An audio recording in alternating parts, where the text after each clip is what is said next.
Dans cette vidéo, nous verrons comment investir dans les SCPI.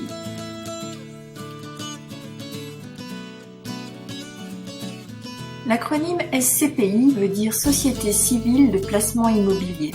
Elles ont été créées à la fin des années 60 et sont officiellement entrées dans le règlement général de l'AMF le 1er juillet 1971.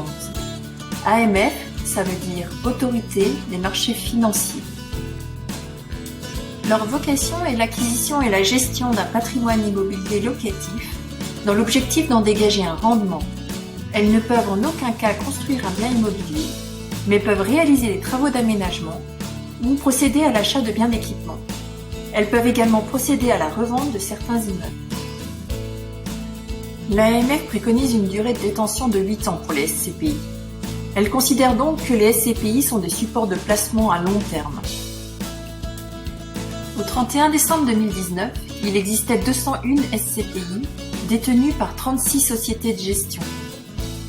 Ces sociétés de gestion gèrent une capitalisation de plus de 65 milliards d'euros. On devient associé d'une SCPI en achetant des parts de celle-ci.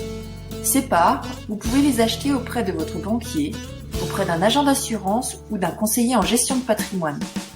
Il existe également des sites internet dédiés à la commercialisation des SCPI. Enfin, certaines sociétés de gestion commercialisent leurs parts en direct. La société de gestion s'occupe de l'achat, de l'entretien et de la gestion des immeubles détenus. C'est aussi elle qui s'occupe de collecter les loyers et de faire travailler l'excédent de trésorerie si nécessaire. Une fois l'ensemble des frais déduits, elle distribue les revenus fonciers et mobiliers aux associés au prorata de leur nombre de parts détenues. Dans la grande majorité des cas, ces revenus sont versés trimestriellement, mais certaines SCPI ont fait le choix de les verser mensuellement. L'AMF définit deux statuts de SCPI, les SCPI à capital fixe et les SCPI à capital variable. Dans les SCPI à capital fixe, le montant du capital maximum est inscrit dans les statuts de l'entreprise. Son montant est donc plafonné.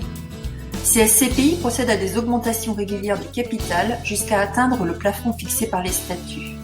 Leur montant de souscription est donc connu à l'avance. Ces augmentations sont décidées de manière unilatérale lors des assemblées générales. Aussi, pour acheter des parts de SCPI à capital fixe, il faudra attendre l'ouverture d'une période de souscription ou alors racheter des parts existantes à un associé. Une SCPI à capital variable est une SCPI dans laquelle les parts sont émises à tout moment, tant que le capital maximum n'est pas atteint. Vous n'aurez donc pas besoin d'attendre une période de souscription, les associés pouvant entrer ou sortir du capital à tout moment. Le capital varie donc à la hausse comme à la baisse, au gré des souscriptions. La SCPI à capital variable peut cependant procéder à une période de fermeture de souscription temporaire. Cela arrive surtout en période de collecte massive, afin d'avoir le temps de réaliser les opérations d'acquisition de biens dans des conditions favorables pour les investisseurs. Il existe 3 types de SCPI. La grande majorité des SCPI sont dites d'immobilier d'entreprise. Ce type de SCPI regroupe les SCPI de rendement et les SCPI de plus-value. Mais il existe aussi des SCPI dites d'habitation qui sont essentiellement représentées par les SCPI fiscales. Les SCPI de rendement sont les plus nombreuses et comme leur nom l'indique, elles ont comme objectif principal de générer un revenu pour leurs associés. On y retrouve les SCPI de bureau ou de commerce, les SCPI spécialisés comme par exemple dans la santé ou la logistique, les SCPI diversifiés et même les SCPI européennes. Les SCPI de plus-value, quant à elles, ont pour objectif de capitaliser les loyers pour faire évoluer la valeur de la part. Elles ne reversent pas de revenus réguliers, mais distribuent de manière exceptionnelle des revenus de plus-value. Enfin, les SCPI fiscales ont pour objectif de générer un revenu qui sera généralement inférieur aux SCPI de rendement. Mais au même titre que dans l'immobilier classique, elles permettent également de défiscaliser. On y retrouve d'ailleurs les mêmes dispositifs, les SCPI Pinel, de déficit foncier, et les SCPI Malraux. En raison du dispositif de défiscalisation, ces SCPI ont une durée de détention fixe. Elle est connue lors de la souscription. Contrairement à l'immobilier classique où vous êtes propriétaire d'un bien unique en totalité, avec les parts de SCPI, vous serez propriétaire d'une partie de chacun des biens détenus par la société de gestion. L'achat de parts en SCPI est plus facilement accessible qu'un achat immobilier classique, puisque le ticket d'entrée se situe généralement autour de 1 000 €. Le prix des parts peut même être inférieur à 200 €, mais l'accès initial peut être conditionné à l'achat d'un nombre minimal de parts. Les parts de SCPI peuvent être détenues en direct ou via une assurance vie. Si vous les achetez en direct, vous pouvez également choisir de démembrer les parts pour n'acquérir que la nue propriété ou seulement l'usufruit. Je vous expliquerai le principe du démembrement dans une prochaine vidéo. Tout comme l'immobilier classique, l'achat de SCPI peut être réalisé soit au comptant, soit à crédit. Les SCPI peuvent donc elles aussi bénéficier de l'effet de levier lié au crédit immobilier. Les frais associés aux SCPI sont de deux ordres. D'un côté, vous avez les frais de souscription et de l'autre, les frais de gestion. Les frais de souscription sont généralement compris entre 8 et 12%. Ils correspondent à l'activité de recherche et d'acquisition des biens immobiliers.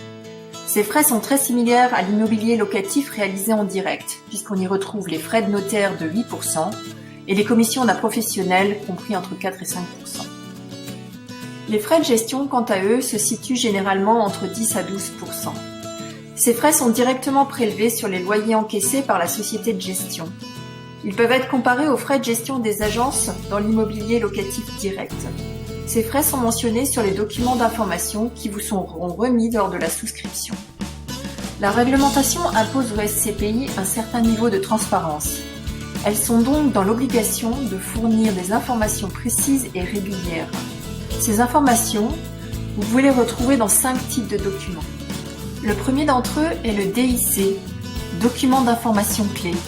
Il reprend les principales caractéristiques de la SCPI et donne un indicateur de risque de celle-ci.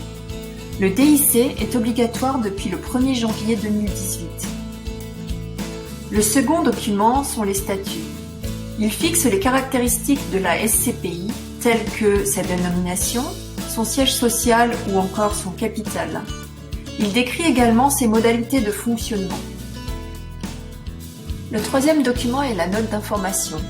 C'est un document qui est visé par l'autorité des marchés financiers. Elle renseigne sur le fonctionnement de la SCPI, son orientation, les conditions d'achat et de vente de parts, la stratégie d'investissement, les frais et risques, ainsi que la durée conseillée d'investissement. Le quatrième document est le rapport annuel. Il présente l'intégralité des comptes de la SCPI. Le rapport de l'année en cours est généralement publié au printemps de l'année suivante. Le dernier document est le BSI, bulletin semestriel d'information. Il contient des éléments sur la vie de la SCPI au cours des 6 derniers mois, et notamment des informations chiffrées sur sa capitalisation, le nombre d'associés ou le taux d'occupation. Avant le 22 février 2019, ce bulletin était trimestriel.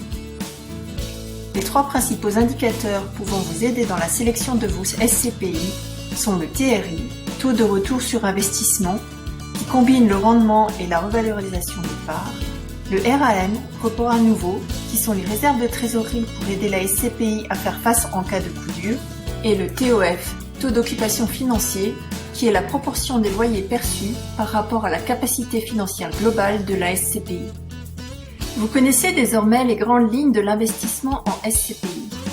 Dans l'une des prochaines vidéos, je vous ferai un point précis sur leur fiscalité.